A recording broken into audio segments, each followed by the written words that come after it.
Ini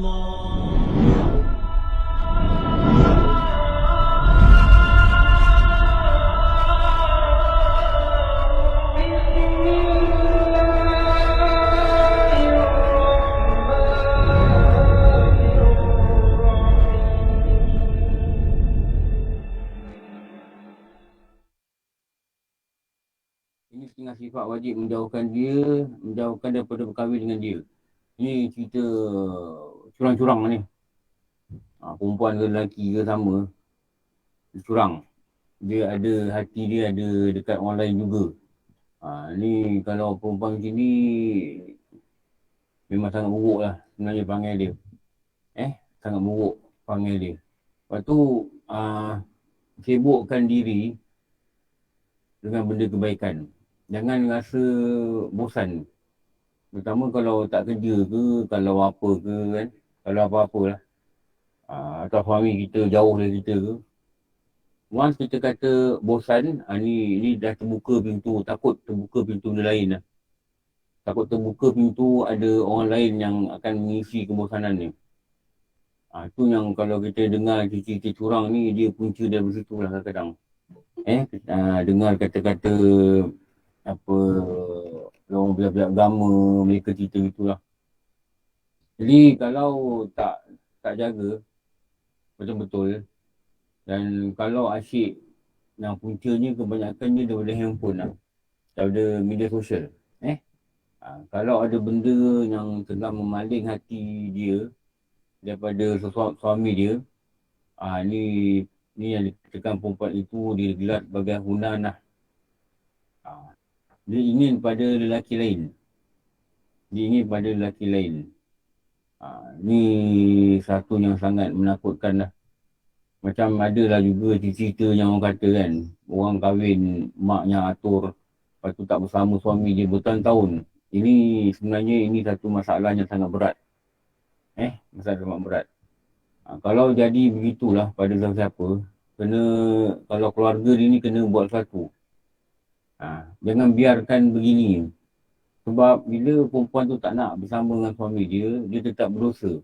Walau apa keadaan dia kata tak suka suami ke, kahwin paksa ke, apa benda lah, apa-apa alasan sekalipun, dia tetap berdosa. Jadi nak elakkan berdosa ni, keluarga kena campur tangan. Kenapa apa? Takut bimbang dia, satu lagi bimbang, dia jadi hunanah, dia ada kekasih. Dan dia bercita-cita dia nak dengan orang ni. Dia nak anak dengan orang ni, bukan orang yang suami dia yang berada sekarang. Jadi al-hunanah ni selalunya punca bila perkahwinan itu tidak disetujui oleh perempuan. Walaupun bapak dia ni ada taraf wali mujbir. Mujbir ni maknanya bapak dia boleh suruh dia kahwin dan dia tak boleh kata tidak. Apabila lelaki dengan perempuan ini mempunyai kupu yang sama. Tapi bila perempuan ni dia ada kekasih sebelum ni, dan dia tak dapat kahwin dengan kekasih dia, bimbang syaitan akan main peranan, nafsu akan main peranan. Lebih-lebih lagi bila perempuan ini dia tidak ada iman, dan lelaki ni tak ada iman, jadi mereka mencari jalan sendiri. Jadi berlakulah dosa. Yang lelaki ni ada girlfriend, yang perempuan ni ada girlfriend lain. Yang paling takut dah jumpa-jumpa, dan paling takut lagi dah buat benda-benda yang sangat menakutkan. Atas alasan aku memang tak suka dia. Ni selalu berlaku. Kaitan dengan nafsu ni dia pandai create alasan tu. Supaya orang ni jangan rasa berdosa. Dia kata aku macam ni sebab dulu mak aku pasal orang kahwin. Aku tak suka dia. Dia create alasan yang pada dia tak berdosa. Pada dia tak berdosa. Apa tak berdosa? Dah ada paksa aku kahwin ni. Ni jadi hunanah ni. Ni jadi hunanah. Aku dah janji dengan dia ni. Aku dah setia dengan dia ni. Aku dah suka dengan dia ni. Jadi, dalam tempoh berlakunya peristiwa ni, pasangan ni akan buat masing-masing buat benda tak baik lah. Dan kadang-kadang terjebak dengan dosa besar seperti zina. Yang mana kalau ikut hukum Islam, dua-dua ni dah tak ada atas muka bumi lah. Orang yang berzina, selepas dia ada nikah yang sah, dia telah bernikah dengan sah, dia berzina, sebenarnya dia dah rejam sampai mati. Sebenarnya dia dah kena rejam sampai mati dah. Maknanya kalau ikut hukum dia dah tak ada atas muka bumi. Lepas tu kalau ada berlaku ni, ni tak tahu nak cakap apa lah. Memang dosa besar tu nak kena tahu tu. So kalau kita tak faham situasi bagaimana liciknya syaitan ni, dia menipu atas, dia meniti atas dosa yang kita buat dalam ikut perkataan apa ni, dalam ikut perkataan orang-orang yang berdosa ni. Dia meniti perkataan orang-orang yang berdosa. Dia meniti perkataan orang-orang yang berdosa. Syaitan ni dia meniti perkataan ni. Dia akan create dan bagi macam-macam alasan. Supaya apa? Supaya orang yang buat dosa ni, dia rasa tak berdosa. Dia rasa dosa ni bukan punca daripada orang lain. Sedangkan dia gagal memahami satu hadis Rasulullah. Rasulullah kata, apa dia? Kalau engkau buat baik, maka bersyukurlah engkau kepada Allah. Kalau engkau buat dosa, engkau buat jahat, jangan salahkan orang lain. Tetapi salahkanlah dirimu sendiri. Ni dah ada hadis lah. Ni dah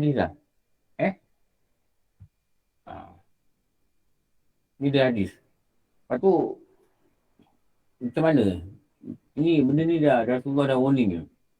Lepas tu ramai kalau kita dengar lah orang-orang yang tak kira lah dosa apa dia buat. Selalunya dia akan kata bukan dia salah. Dia akan kata bukan dia salah. Dia akan kata punca dia yang contribute dia untuk buat dosa ialah perkara ni. Bukan Nabi dia cakap, kalau buat dosa kau jangan salahkan orang lain, kau salahkan diri kau sendiri. Ni yang berlaku banyak sekarang ni lah. Banyak berlaku sekarang ni macam mana.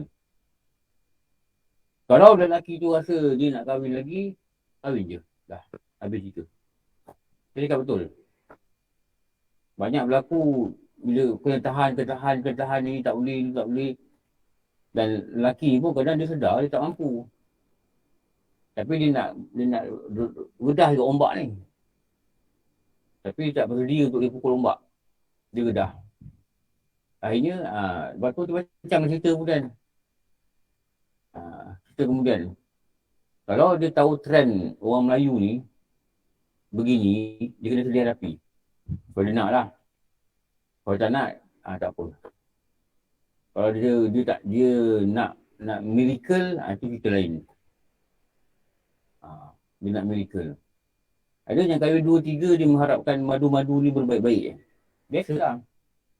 Dan itu cerita dia. Patutnya cerita dia, betulkan diri dia, betulkan isteri dia, betulkan anak dia pada hal agama. Itu patut cerita dia. Jangan expect benda-benda yang memang kalau berdasarkan adatnya takkan laku lah. Takkan berlaku tu. Akhirnya, tu lubang-lubang curang tu keluar lah. Mulalah syaitan kata gini, nafsu kata gini. Akhirnya dah buat tak ada rasa bersalah pula. Kata sebab ginilah jadi begini, sebab ginilah dia jadi dosa gini. Jaga-jaga Ramai yang sekarang ni masalah dia kat situ. Aku disalahkan diri. Itulah cerita tak kesudahan. Betul Sedangkan dosa tu buku masing-masing ada. Masing-masing akan bawa buku dia masing-masing. Dan dia tak boleh cakap dalam kubur nanti, dekat akhirat nanti, aku buat dosa sebab ni. Seperti mana orang akan cakap. Ada orang cakap aku buat dosa sebab aku susah, hidup aku miskin. Ada orang cakap aku buat dosa sebab engkau menjadikan Allah muka aku ni cantik. Tu Allah datangkan Nabi Yusuf. Allah datangkan Nabi Isa. Ada orang kata aku ni lalai ya Allah sebab engkau bagi aku sibuk. Engkau bagi aku jawatan macam-macam. Allah datangkan Nabi Sulaiman. Untuk membuktikan ada hamba yang lebih sibuk lagi tapi dia sangat taat kepada Tuhan. Dia akan blame others lah. Sikap blame others ni memang dari dulu lagi. Eh? Dari zaman dulu lagi. Lepas tu kalau tak hati-hati lah benda ni, tak nampak apa panduan yang diberi oleh kitab. Selalunya dosa ni akan jadi bukan satu benda yang diinsafkan, tapi satu benda yang disalahkan pada orang lain. Nanti akan terlibat-terlibatlah anak-anak. Kenapa nakal? Mak bapak cerai. Ni benda-benda common ni. Dan budak-budak jawab. Kenapa nakal? Mak bapak tak ada rumah, sibuk kerja. Sama lah. Dia akan blame orang lain. Padahal berapa ramai anak-anak yang bapak bercerai, elok je. Malah kadang-kadang lebih elok. Ya?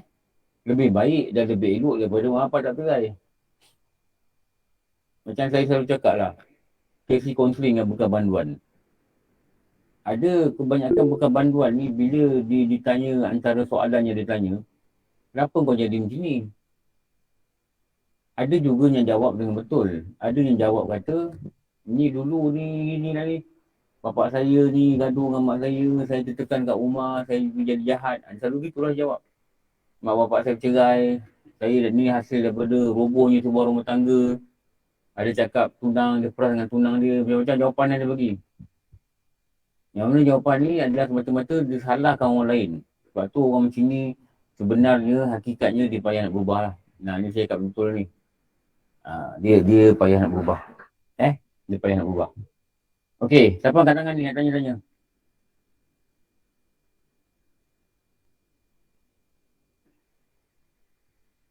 Okey, nombor 5.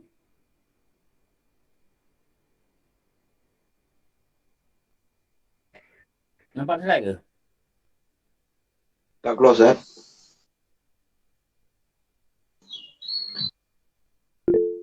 Okey, itu nombor 5.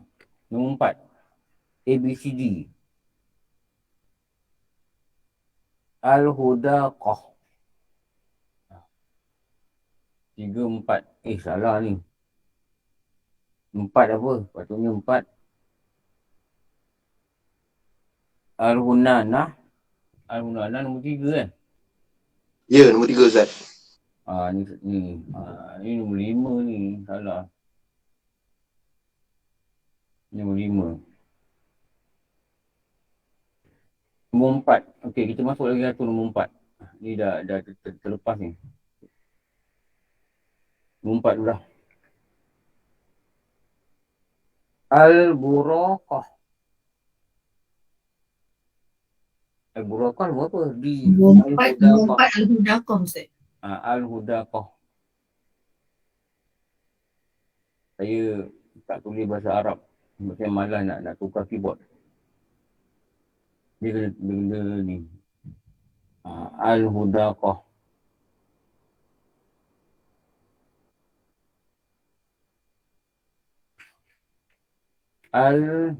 Sekejap. Alif Lam Al-Hudaqah. Ni type bahasa Arab ni yang lambat ni. Qaf Ha tambah butah.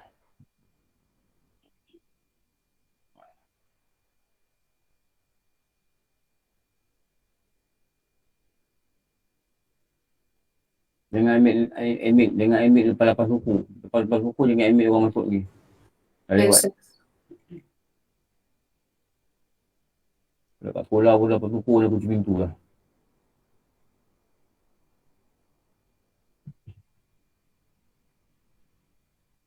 Okey. Ni Al-Hudaqah. Nampak.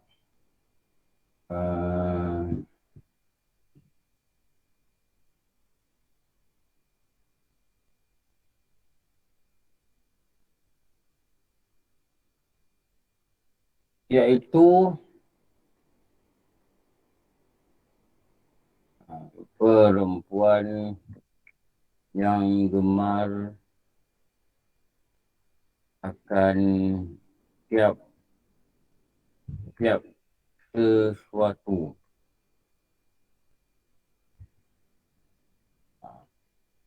Dia suka ni, dia suka tu. maka memberatkan ia akan suaminya membelinya. Oi, ada sebut dalam kitab benda gini ya. Al-Hudaqah ni, nombor 4.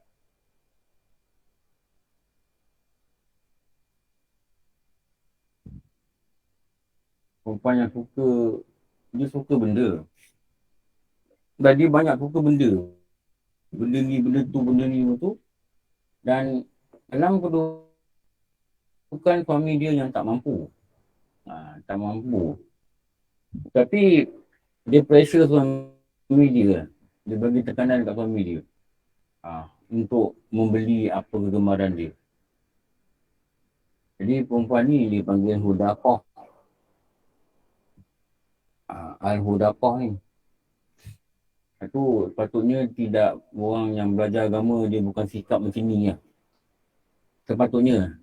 Sepatutnya. Walaupun ada ramai juga yang macam ni. Walaupun ada juga ramai yang macam ni. Di kalangan orang-orang muslimat surau. Ni saya cakap ni. Orang-orang belajar agama. Ada juga yang bersikap macam ni. Kenapa? Ni punca dia apa Punca dia cinta dia pada dunia ni menebal. Punca dia cinta dunia. So, cinta dunia tak? Dia seronok dengan ni, seronok dengan ni, seronok dengan tu. Dia cinta dunia. Soalan benda ni mesti ada jadi pada perempuan. Seolah-olah itu. Mesti maknanya jadi kewajipan, mesti perempuan sikap macam ni. Sebenarnya tidak. Tidak. Ramai juga yang tidak bersikap ni. Tapi sebab benda ni dah jadi biasa. Jadi biasa. Pergi kedai, masuk 10 kedai, barang tak jumpa-jumpa. Nak cari ni, nak cari tu. Dan akhirnya masyarakat kata, biasalah perempuan. Ni, perkataan ni yang jadi biasa ni. Seolah perempuan mesti macam ni. Dan kita antara golongan yang dikatakan bagi perempuan. Biasalah orang perempuan. Tak boleh. Tak boleh gitu. Biasalah orang perempuan kalau lawan lelaki. Adakah biasa? Tak biasa. Bukan benda biasa. Benda biasa ni benda tak ada apa-apa. Bukan benda dosa. Takkan kita nak kata biasalah perempuan buat dosa. Tak boleh itu. Usahalah jangan buat. Betul tak? Biasalah perempuan keluar pakai wangian. Tak. Perempuan macam mana? Bukan semua perempuan. Biasalah perempuan suka berhias keluar rumah. Bukan. Bukan Allah suruh perempuan dia mesti keluar berhias keluar rumah. Pakai wangian. Tak. Bukan biasa. Tu perempuan yang dia tak nak ubah diri dia. Dia tak nak lawan nafsu dia. Dia nak ikut macam mana, bagaimana orang perempuan tak ada ilmu, jahil pada agama. Dan dia juga nak jadi begitu ke? Takkan nak jadi begitu. Akhirnya takkanlah perempuan ni masuk neraka, dia kata nak ikut neraka. Dia kata biasalah orang perempuan. Tak, bukan. Kalau kita pegang macam tu, biasa, akhirnya kita rasa tak bersalah. Betul tak? Boleh ke cakap biasalah orang lelaki ada girlfriend, dah nakal, ada hubungan dengan orang perempuan lain? Boleh ke gitu? Tak boleh. Itu bukan biasa. Itu dia yang membuat diri dia biasa. Tak boleh kata biasalah orang perempuan dia gini-gini, dia lawan cakap lelaki, dia kata tak. Kalau kita faham pada salah, faham keadaan macam ni, kita tak sedar, mungkin para malaikat menggelar diri kita ni Hudaqah. Ni Hudaqah ni. Yang perempuan ni jenis Hudaqah. Itu nombor 4. Nombor 5. Al-Burakah. Itu nombor 5 belah kiri je. Kitab ni dia cakap jelas tau. Al-Burakah ni apa? Perempuan yang memperhiasi mukanya bahawa adalah perempuan itu sepanjang hari melanjakkan akan mukanya. Melanjak ni macam melonjakkan muka dia. Tunjuk muka dia. Tunjuk muka dia. Kejapkan selfie masuk gambar dekat status. Kejapkan selfie masuk gambar kat Facebook. Kejapkan selfie masuk gambar kat Instagram. Tak ada kerja lain lah. Kan? Ni pagi buka Facebook, mesti muka dia dulu keluar. Dekat post. Good morning, selamat pagi, selfie kat pejabat. Hari-hari muka dia. Dia sedar tak kadang-kadang ada orang menyampahnya. Kadang kita berfikir, padahal rumah tangga jadi kelang kabut kadang. Padahal kelang kabut jadi kelang kabut. Sebab ni kerja dia hari-hari menghias diri dia, tunjuk muka kat orang. Kan ada orang lelaki suka tengok, dia tak boleh bini orang ke apa. Dia buat lah tu. Dia bubung, dia tackle dia apa. Tu. Orang perempuan yang mengeksposkan diri dia, exposekan muka dia pada masyarakat ke, pada umum ke, pada apa ke. Dan kalau muka dia ni cantik, memang akan dapat perhatian orang. Walaupun dia dah kahwin, walaupun dia kata suami dia tak kisah dengan apa dia buat. Benda ni pengalaman hidup. Kita tengok, cuba tengok. Betul tak? Nampak orang yang tu tunjuk muka, ni, gitu, tengok. Lepas tu dengar lah cerita lagi setahun apa jadi. Tak duduk sebumbung. Tu macam cerita lah. Dah mula lah cerita bukan-bukan lah. Cerita yang kita nak dengar pun kesian, tak sedap. Tapi berlaku. Kenapa? Orang kata jangan jadi burakah, dia jadi burakah. Dalam kitab ni dia kata apa Dan memperhiasi akan dirinya supaya mukanya berkilat-kilat dan berkeliling-keliling. Tahu tak buku berkeliling-kilat apa? Keliling apa? Tahu maksud dia keliling? Berkilat-berkilat tu yang mana flawless tu. Siapa nak tanya? Angkat tangan ni. Tanya-tanya. Ustaz, kadang-kadang kan ada orang perempuan ni, dia kata itu marketing, Ustaz. Yelah, dia marketing dia jual Dia apa? gelik-gelik macam tu kan. Dia kata itu marketing. Bukan marketing. Memang syaitan dia bagi alasan. Dia bagi alasan itulah. Kerana dia jual ubat entah benda, ubat-ubat lelaki, batin-batin dia gelik-gelik dia pakai. Memang dia fikir gitu. Kan?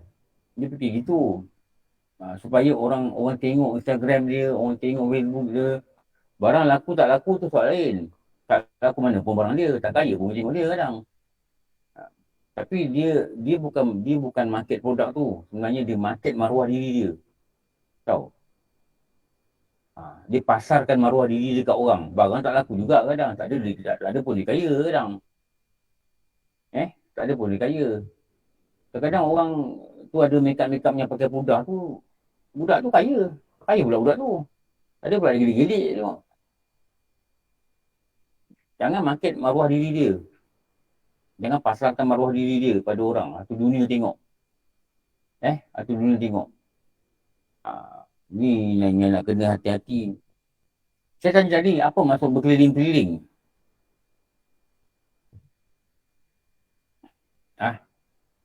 Apa yang dikatakan berkeliling-keliling? Pakai tudung pusing-pusing ke Ustaz? Agaknya. Itu Ustaz kata dia suka jalan-jalan. Jalan-jalan. Jalan sana, jalan sini, jalan sana. Macam cerita drama kan. Ada nampak dia pakai payung, pakai kebaya. Siapa tu? Dulu ada perempuan tu. Jalan kampung sini, tinggal rumah sini. Adalah drama dulu cerita lah. Dan kalau macam tu selalunya yang perempuan ni selalunya status dia janda gitu kan. Macamlah janda semua jahat. Drama ni memang cukup jahat lah. Dia punya penghinaan pada ibu tunggal, pada janda kadang-kadang menyedihkan. Kalau ada orang jahat selalunya watak dia apa? Watak dia apa? Mak tiri. Kalau ada lelaki jahat watak dia macam mana selalu? Laki gatal tu. Dia gatal selalu watak dia macam mana? Playboy. Bukan. Selalunya kalau yang jahat yang kasar-kasar, watak dia pakai serban ke jubah. Perasan tak? Bergaduh kat masjid, pergi tumbuk orang, pergi maki hamun orang, pergi halau orang kat masjid. Ni watak dia. Dia pakai serban, dia pakai jubah. Jahat, drama ni cukup jahat. Dia dekat kukuh. Jangan tengok. Jangan support diorang punya apa. Jangan support diorang punya kerja. Jangan bagi rating dia naik kat Astro.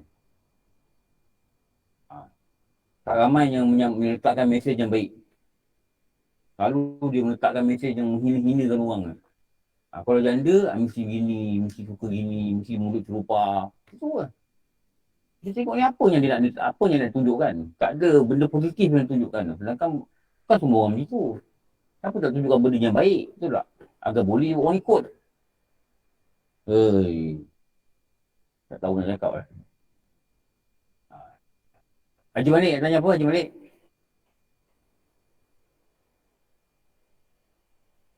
Okey.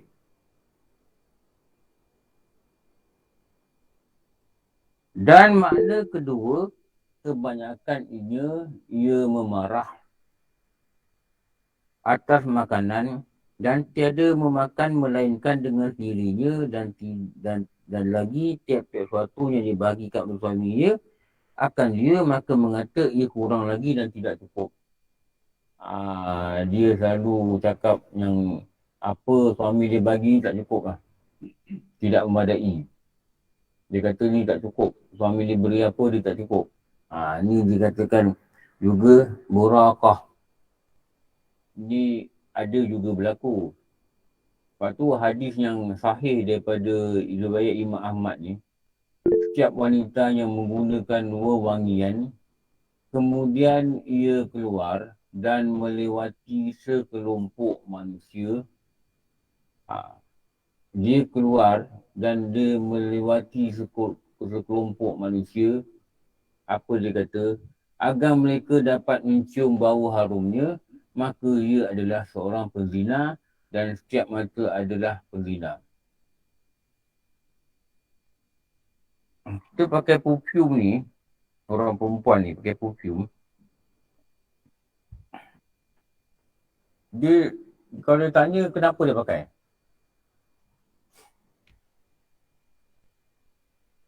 Apa kadang-kadang ada jawapan yang kadang-kadang tidak menampakkan dosa. Dia kata, dia kata nak puaskan hati dia. Satu lagi dia kata badan dia berbau lah. Dia kena test dengan orang lain tau. Dia pakai perfume ni, badan dia berbau tak? Tapi kalau dengan pakai perfume ni, badan dia tak bau dan yang berbau itu perfume tu, tu tak boleh lah. Tak boleh. Tu tak boleh. Kalau dia perlu rawatan lah, dia kena buat mandi apa benda, pakai sabun apa ke, apa benda ke, dia pergi rawat lah. Mandi bunga. Kalau rasa dia tak nak badan dia bau, dia pergilah rawat gitu. Tapi kebanyakannya yang pakai perfume ni, bukan badan dia bau. Kebanyakannya dia wangi. Dia nak dia wangi.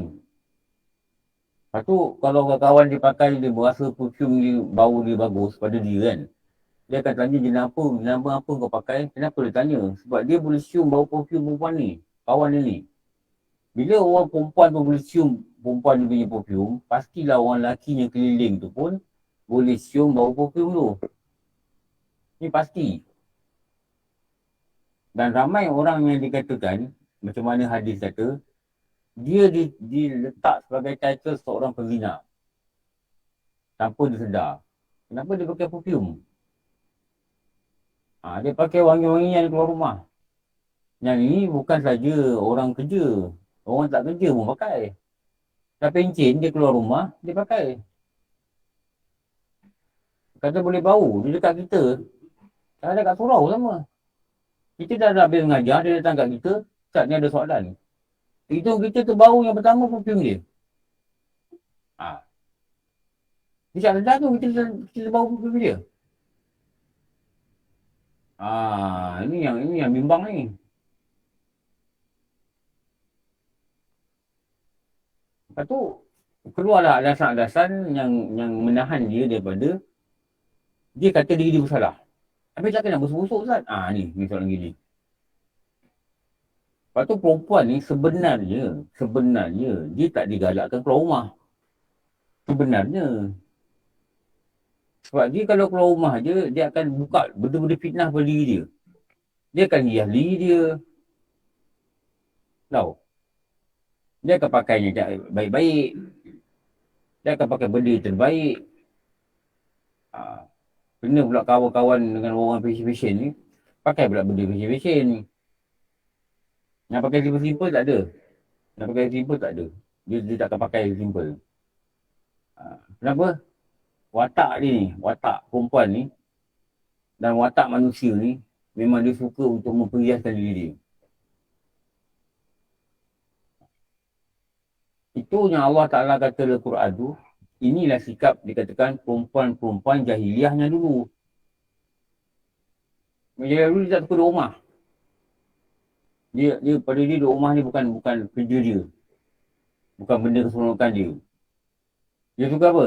Dia suka berkeliling-keliling. Dia suka berkeliling-keliling. Kalau tak pandai jaga diri,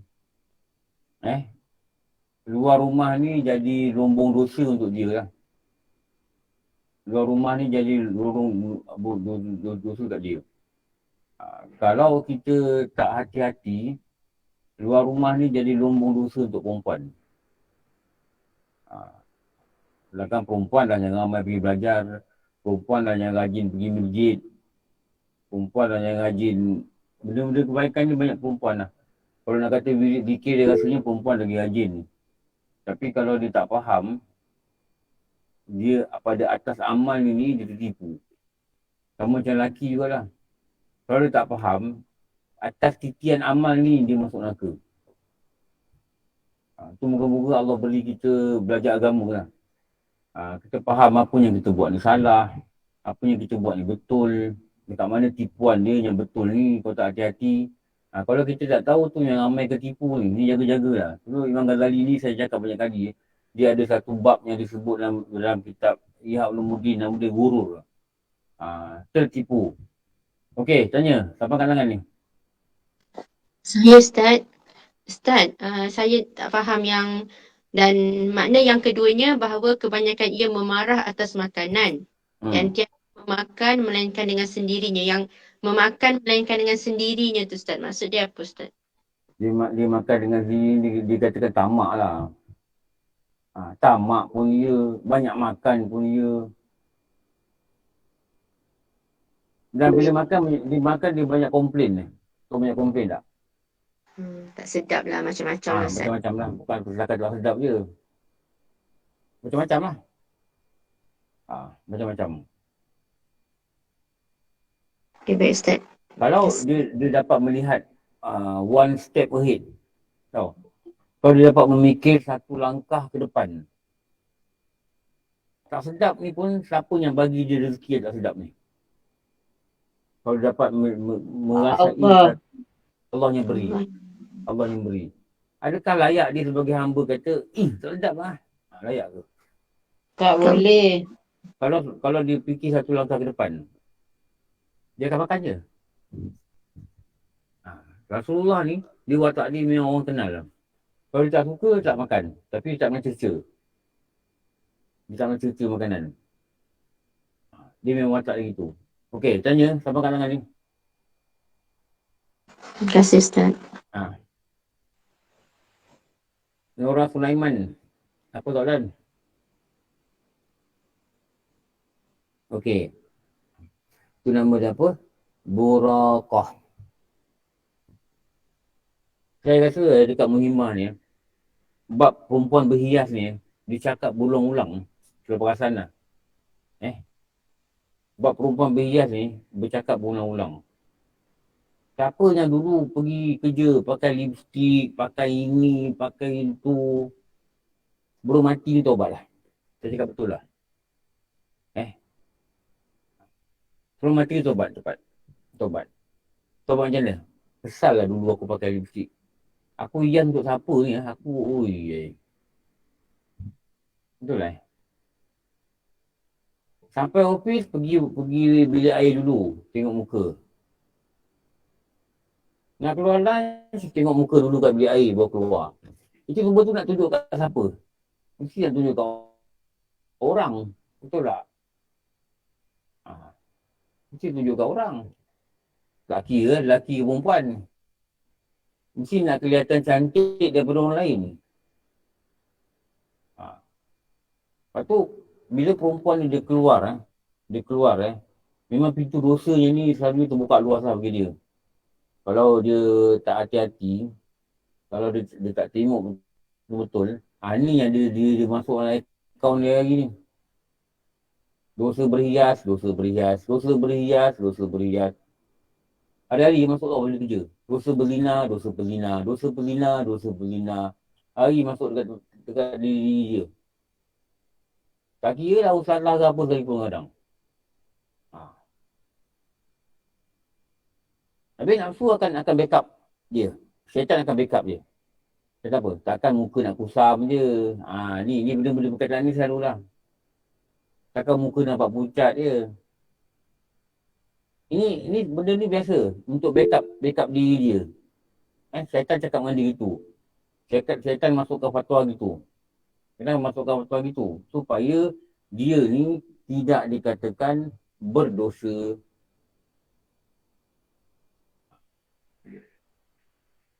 Ni benda ni kan biasa kan? Biasa orang cakap kan? Betul tak? Takkan nak muka pucat je Ustaz. Orang cakap muka dia pucat. Biarlah muka pucat. Sebab dengar cakap orang lah ni. Sebab concern apa yang orang cakap. Sebab concern apa yang orang cakap ni. Concern apa yang orang cakap ni. Menyebabkan dia biarkan diri dia terjun dalam dosa. Ada benda memang kena dengar apa orang cakap. Tapi pada kebanyakan keadaan, tak dengar apa orang cakap. Lepas tu kita kena tahu apa yang betul kat kita buat lah. Apa yang betul kita buat. Lepas tu minta Allah beri kita kekuatan untuk membuat apa yang betul. Dan kalau kita dapat buat benda betul, kita kena tahu itu semua atas izin Tuhan. Tak ada riak. Tak ada riak. Ni yang menakutkan ni, bila buat betul, kita rasa kita pula yang buat. Padahal kita buat betul ni izin Allah. Jadi apa kena buat? Kena syukur lah. Allah izinkan kita buat dengan betul. Allah izinkan kita boleh beri faham kita dengan betul pada agama kita. Bukan sebab kita pandai, bukan sebab kita baik, bukan. Tidak sama sekali, tidak. Tapi kalau terjebak dengan salah, walaupun hakikatnya Allah yang takdirkan itu, tapi pada adabnya kita kata, kita yang tidak memilih yang betul. Tu nak kena fikir, nak kena ada cara yang betul untuk memahami keadaan. Satu, jangan kawan dengan orang tak belajar agama. Nanti dia bagi hujah. Kau ni nampak pucat lah, kata. Orang tak belajar agama macam kat gitu. Ini adalah dasar yang biasa orang bagi. Kenapa perlu berhias? Kenapa perlu bersolek? Ini adalah alasan yang orang bagi. Dan dia tak boleh duduk dekat-dekat orang-orang yang dia rasa tidak menambah iman dia. Kalau dia duduk dengan seseorang itu, tidak menambah iman, menyebabkan dia juga akan lalai, akan leka, dia mesti tinggalkan kawan-kawannya ni. Boleh kawan itu, tak boleh rapat.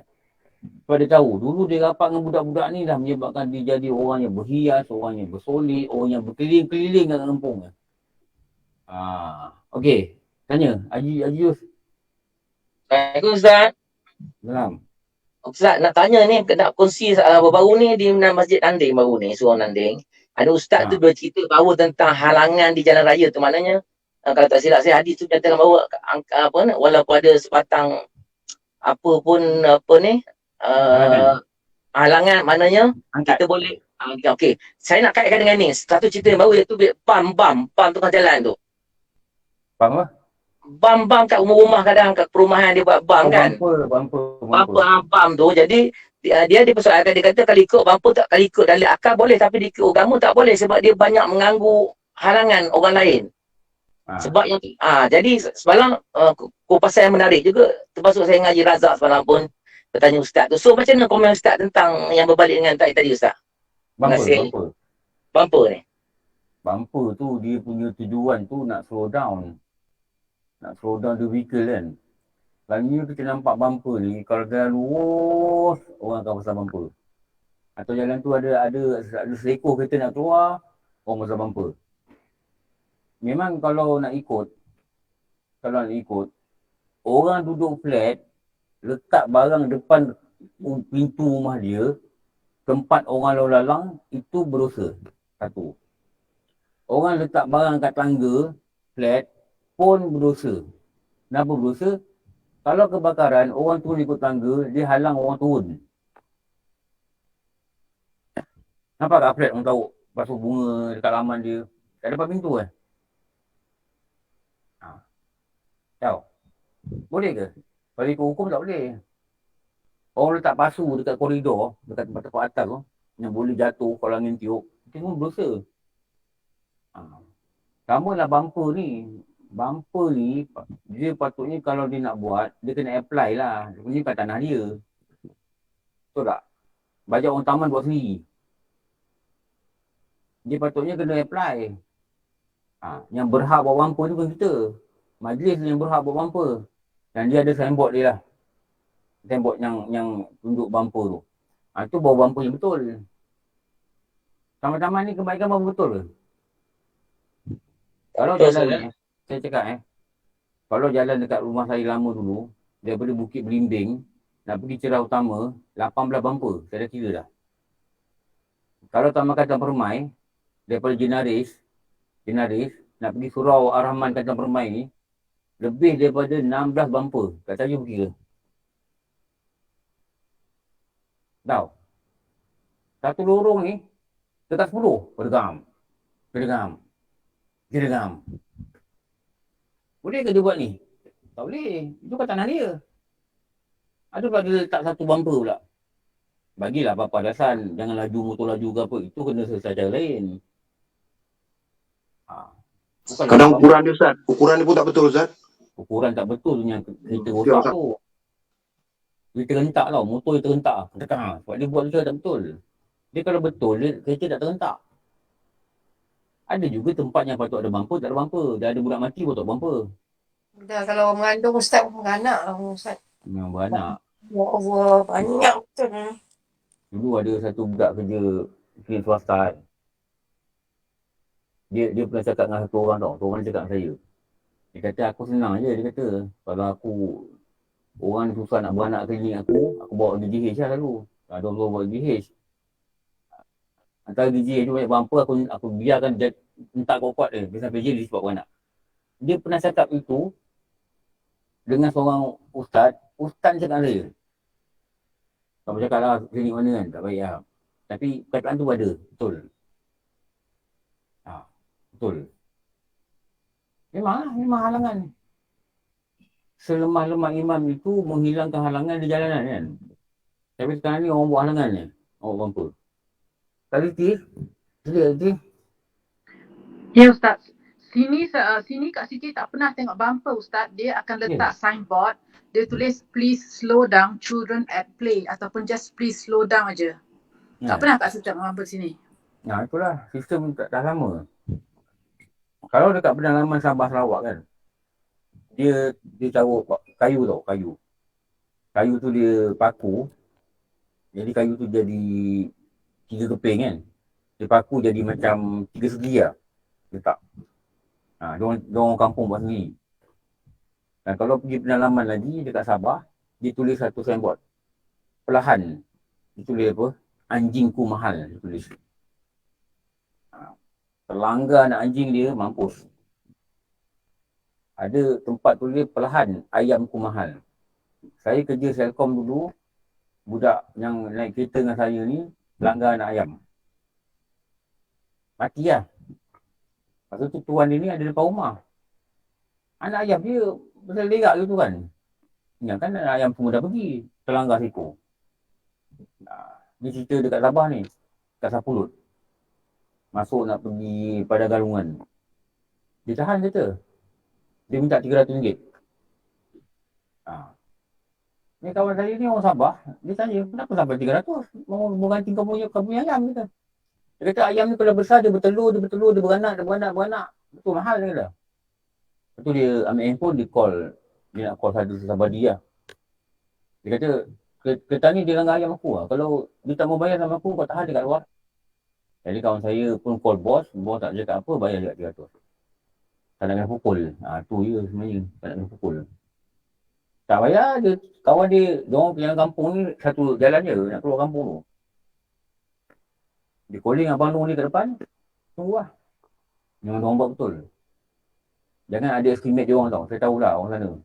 Orang SSP, orang beralaman. Dia kalau dia buat, dia buat. Gitu lah. Tu yang dikatakan meletak halangan di jalan ni. Maknanya bila kita apply pada majlis akan tanya reason, apa reason. Dan bila dia fikirkan necessary, baru letak bumper. Ini letak bumper, tahu. Lepas tu kedai tak bayar bulan-bulan kat majlis. Letak kon, letak kursi, nampak? Nampak tak? Betul Ustaz. Nampak tak orang biasa buat? Dia letak kursi, dia Cina letak biasa kon. Ustaz. Orang hajar betul. Ni nama orang hajar tau. Dia tak bayar pun pada majlis. Kalau dia reserve, tak apa. Dia bayar bulan-bulan. Nampak Dia halang orang jangan masuk parking tempat awam. Bila orang masuk parking, majlis dapat duit sewa kotak, sewa petak kan. Dan dia halang. Dia letak kon. Dan pendapatan kawan ni pun kurang lah majlis.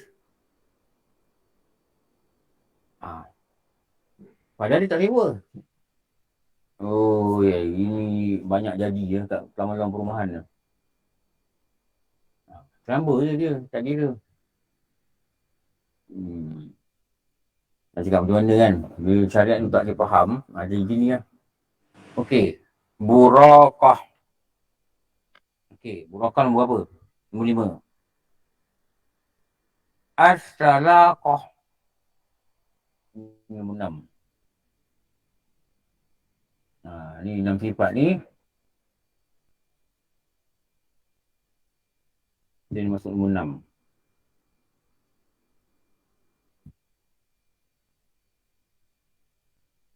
6. Sebelum tak sambung, saya nak tanya sikit sebab bila ayat dia mula dia kata jangan kamu berkahwin dengan perempuan yang ada 6 sifat ni kan. So macam mana nak tahu dia ada sifat-sifat ni sebelum dia berkahwin Ustaz? Siasat. Maksudnya macam doktor tanya tadi, kalau kata kita dah matchmakingkan diorang, lepas tu baru tahu perangai-perangai ni keluar, adakah matchmaking berdosa? Matchmaking tu maknanya kita tak ikut syarat-syarat. Kita pergi matchmaking tak ikut panduan 6 sifat ni. Tahu? Kita matchmaking, kita responsible. Pada zahirnya kita tahu orang ni tak boleh ada 6 sifat ni. Tahu tak? Macam mana kita nak pilih, kita tak tahu, memang kita tak tahu, tak kenal, betul tak? Kita kena siasat. Kita kena cari orang-orang rapat. Bila ada orang recommend ni kena pastikan perempuan ni okey. Tahu recommend. Sekarang ni jadi apa tau? Main tu lah. Main lari belum okey, ni bujang okey. Ambil tu. Betul tak sekarang ni? Tapi memang sesuai kat yang kadang tu dia punya matching-matching tu. Memang perangai lelaki tu dengan perempuan tu sama je. Kau sama lagi huara.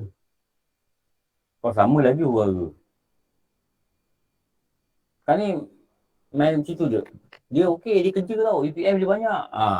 Itu patut-patut ni yang dia ketengahkan. Patut-patut ni yang dimarketingkan pada diri ni. Perempuan ni okey, cantik. Perempuan ni, lelaki ni kaya ni. Walaupun kau dengan dia, kau 40, dia 70, kau jangan risau. Di EPF dia banyak. Dia mati kau kaya. Umur 50 tahun lagi. Wah, ajar betul. Ini bukan marketing. Ini bukan marketing lagi ni. Ini dia letakkan niat kat perempuan ni, kau akan dapat harta dia. Kau sabar je, tua pun kau sabar je. 3-4 tahun tu mampu saja. Oh, boy cakap macam tu. Itu okey Ustaz kalau dekat minggu depan meninggal tu. Minggu depan meninggal. Wah, jauh betul. Masa dia terima nikah ni, perempuan dia kata, minggu depan meninggal okey juga ini. Tapi cakap macam tu ada. Selalunya yang cakap begitu bukan perempuan yang kahwin ni tau. Yang recommend ni. Ada yang orang recommend pada perempuan ni tak lawa. Tapi ada harta. Dia kata lelaki ni, alah kau tampal dia muka dia dengan muka artis. Nampak cantik nanti malam-malam. Ada cakap macam tu kau. Biadab betul lah. Ini perkataan yang kita bisa dengar kan? Betul tak? Kau tampal dia muka dia dengan muka artis cantik tu. Tak nampak lah muka dia malam. Malam kau tutup lampu, gelap, tak nampak apa pun. Oh, macam tu rupanya nilai perkahwinan. Begitu ke nilai perkahwinan ni? Murah hanya maruah perkahwinan ni sampai begitu ke? Betul tak? Sebab tu dalam Islam, kalau ada orang tanya pada seorang tentang seseorang yang dia nak dikahwini, orang ni tidak dikira mengumpat bila dia bercerita tentang orang ni. Tu yang kita nak tengok ni 6 sifat ni. Sunat, bukan kata haram nak kahwin dengan dia orang ni, kahwin lah kalau nak kahwin. Sunat tidak memilih. Sunat tidak memilih ni. Kalau kita rasa cara kasar kita kenal cara kasar kita nampak dia ni pemarah. Dia ni baran. Jangan kita proceed. Betul tak? Baru kenal gitu dah marah-marah, dah ngamuk, dah dengar cerita. Dulu dengar dah cerita bukan isteri dia. Bukan isteri dia tak cerita. Kawan-kawan dia cerita, dia ni dulu teruk dia pukul dengan lelaki ni. Dah lah tu, tak payahlah proceed dengan dia lagi. Kecuali kalau kita memang suka nak kena pukul lah, buat lah. Proceed lah. Itu je lah. Betul. Tak tu nak kena siasat. Nak kena tanya. Dan dia pun berhak nak siasat latar belakang kita. Dia mungkin tanya dengan kawan kita. Dia tanya dengan kawan dia. Dia tanya dengan orang yang recommend ni. Dia ni macam mana watak dia yang kau tahu. Bukan kita nak cari perfect. Takkan jumpa orang perfect. Tapi pada perkara-perkara yang besar-besar begini, pada usia kita dah banyak lah kalau kita nak kahwin lagi sekali ke, kali ketiga, keempat ke, mungkin kita meninggal bercerai ke. Pada usia yang banyak ni, sepatutnya kita dah tidak payah memikirkan perempuan ni keluar berhias, kita nak kena beritahu. Ada masa kita nak fikir benda ni? Kan? Kalau kita nak kena fikir balik benda ni, nak kena beritahu dia, kau belajar fardu ain, kau haid kau pun tak erti, kau haid pun dah tak ada, kau tak erti haid. Penat lah, itu yang penat. Itu yang penat. Tapi kalau rasa nak juga, go ahead, no problem. Tapi apa saja badai yang menimpa disebabkan tidak mengikut panduan kitab, kita ambil dia. Apa saja badai menimpa, kita kena ready untuk terima. Sebab apa? Kita yang pilih. Betul tak? Tak payah mengadu dengan mak mertua. Dulu ada orang mengadu dengan saya. Suami dia gini.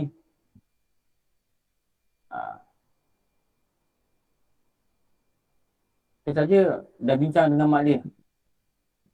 Perangai dia ni. Dia kata dah. Mak dia cakap apa? Saya kata. Mak dia cakap, engkau yang terima dia, engkau yang bercinta dengan dia, engkau kena terima baik buruk dia. Mak dia cakap itulah. Dia tanya saya. Kalau saya kata apa? Saya kata apa? Sama macam mak dia cakap begitu. Dah. Ya tu dah lanjut. Bila kita nak lihat, dia tak nak terima. Bila kita cakap, dia nak terima. Kau terima lah baik buruk dia, kau yang pilih dia, betul tak? Siapa recommend kau? Siapa recommend kan? Kau terima lah. Kau terima lah. Itu je lah, itu jawapan dia. Jadi buat apa patutnya? Dua-dua betulkan ni. Betulkan ni. Dekatkan dengan Allah. Bersama taubat dengan Allah. Bersama mengaku silap. Itu je lah cara dia.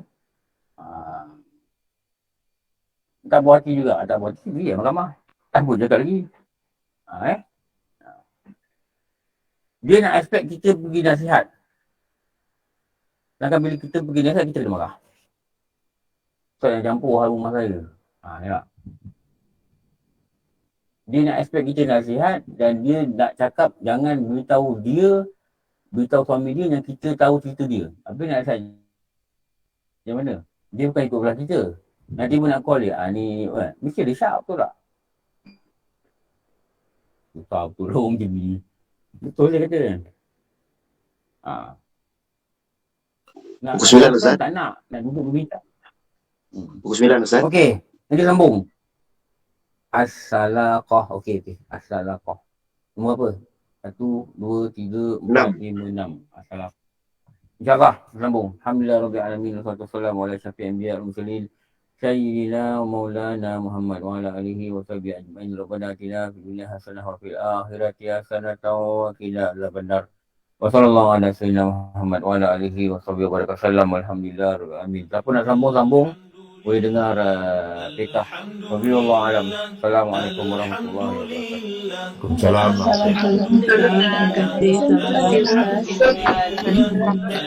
Terima kasih Ustaz.